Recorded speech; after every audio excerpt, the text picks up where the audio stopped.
کہ اس کی نظر مجھ پر پڑ گئی۔ مجھے دیکھتے ہی اس کی آنکھوں میں خون اتر آیا۔ وہ آدمی آگے بڑھ کر مجھے گریبان سے پکڑنے ہی لگا تھا کہ میں وہاں سے بھاگ گیا۔ وہ فوراً باہر نکلا، تیزی سے بھاگتا ہوا میرے پیچھے آیا اور اس نے اپنے بنگلے کی ساری روشنیاں جلا دیں۔ تب تک میں دیوار پھلانگ چکا تھا، پر اس نے فوراً ہی اپنے چوکیداروں کو آواز لگا کر جگا دیا۔ بنگلے کی چاروں طرف سے چوکیدار میرے پیچھے بھاگنے لگے۔ آس پاس کی روشنی بھی جل اٹھی تھی۔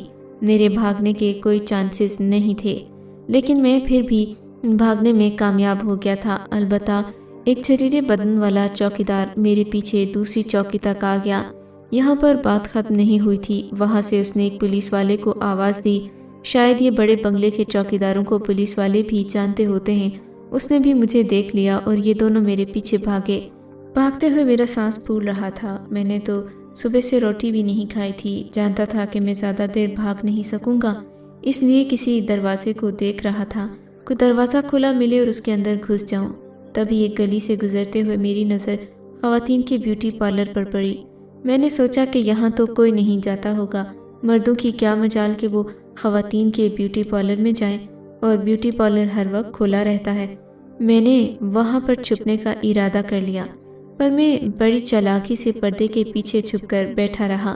تب تک وہ پولیس والا اور سپاہی آگے چلے گئے اور میں بیوٹی پارلر کے اندر سے نکلنے ہی لگا تھا کہ ایک عورت نے مجھے دیکھ لیا۔ بولی کہ میاں تم یہاں کیا کر رہے ہو؟ میں نے کہا باجی مجھے معاف کر دیں، میں یہاں پر صرف اپنے بال کٹوانے آیا ہوں۔ بولی کہ تجھے شرم نہیں آئی، تو عورتوں کے بیوٹی پارلر میں گھس آیا۔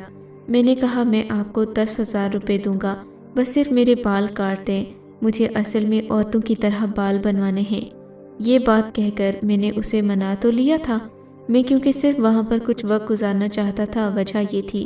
اس نے میری طرف دیکھا، پھر اندر چلی گئی۔ تھوڑی دیر بعد باہر آئی اور کہنے لگی اندر آ جاؤ۔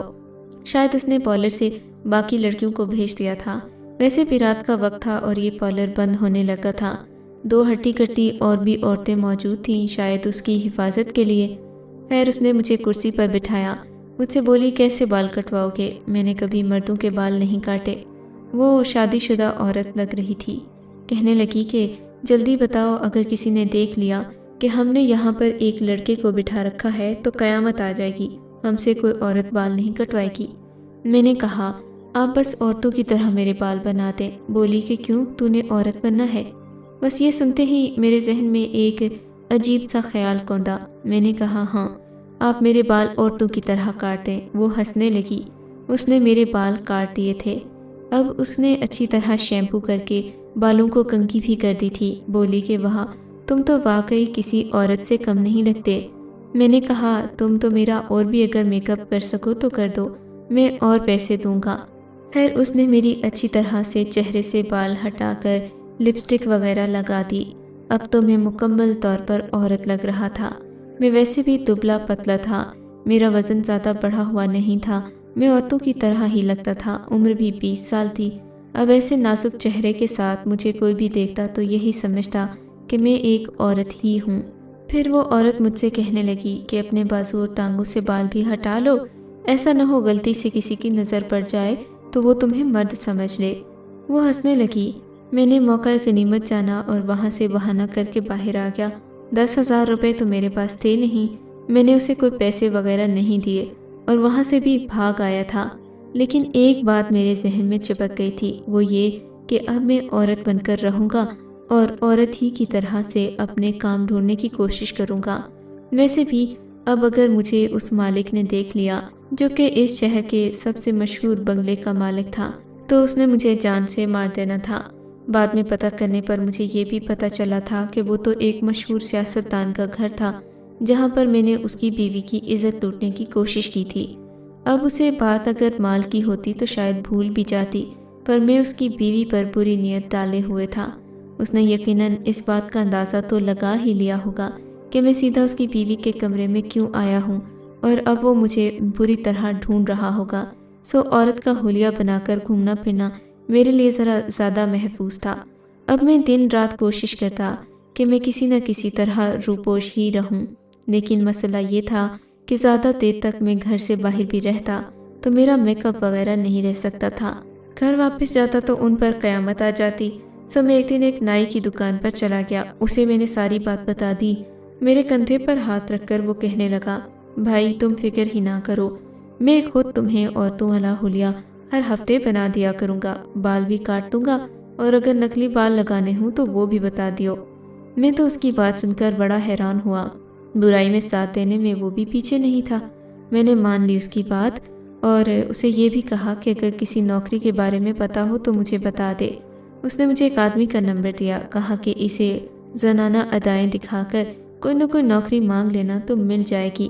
یہ عورتوں کا بڑا شدائی ہے اور شکل ایسی ہے کہ کوئی عورت گھاس نہیں ڈالتی۔ میں خوش ہو گیا، میں نے اپنا میک اپ سیٹ کیا اور اس آدمی کے پاس پہنچ گیا۔ وہ آدمی تو واقعی ہی بڑا شدائی تھا۔ اس نے مجھ سے کہا کہ میں آپ کی نوکری بہت اچھے ہسپتال میں لگوا دوں گا۔ یہ سن کر میں تو واقعی حیران رہ گیا، شاید اس لیے کہ وہ مجھ سے اپنا فائدہ پورا کرنا چاہتا تھا۔ بولا کہ ہاں، ہسپتال میں میری جاننے والی ایک ڈاکٹر ہے، وہ تمہاری نوکری لگا دے گی۔ میں نے کہا پر مجھے ہسپتال کا کام نہیں آتا۔ بولا کہ تم صفائی تو کر لیتی ہوگی نا؟ میں نے کہا ہاں، کیوں نہیں؟ تو بس ٹھیک ہے، پھر تم لیبر روم میں صفائی کا کام کرنا۔ میں مان گیا۔ لیبر روم کا سن کر ہی میرے دماغ میں مختلف باتیں آنے لگیں۔ یا اللہ، اب کیا میں عورتوں کے درمیان رہ کر کام کروں گا، کہیں کوئی مجھے پہچان ہی نہ لے۔ یہ سوچ کر اب تو میرا اور زیادہ پریشانی بڑھنے لگی تھی۔ خیر، اب ظاہر ہے عورت تھا تو عورت ہی بن کر کام کرنا تھا، اور کام بھی عورتوں کے ہی ملنے تھے۔ یوں میں نے اس آدمی سے ڈیل بنا لی۔ اس نے مجھے ہفتے والے دن آنے کا کہا، تب تک میں اس نائی کے دیے ہوئے کمرے میں رہنے لگا۔ میں نے اسے اپنے اور بھی راز بتا دیے تھے۔ کہتے ہیں کہ کسی ایک کو اپنے راز بتا دینے چاہیے، کم از کم انسان کو مشکل وقت میں آسانی پیش آتی ہے۔ میں اس نائی کے ساتھ رہتا اور اسے مختلف حربے بھی بتاتا تھا۔ اس کی دکان کی کمائی بڑھنے لگی تھی، وہ میرا بہت شکر گزار تھا۔ یہ بات بھی سچ ہے کہ میں کافی ہنرمند تھا، بس مسئلہ یہ تھا کہ مجھے آج تک کوئی اچھی نوکری نہیں ملی تھی۔ بہرحال اس آدمی کے ساتھ رہتے ہوئے مجھے 2 مہینے ہو چکے تھے۔ میری نوکری لیبر روم میں بھی لگ گئی تھی۔ اب یہاں پر عورتیں آتی، میں کوشش کرتا کہ میری نظر کسی عورت پر نہ پڑے۔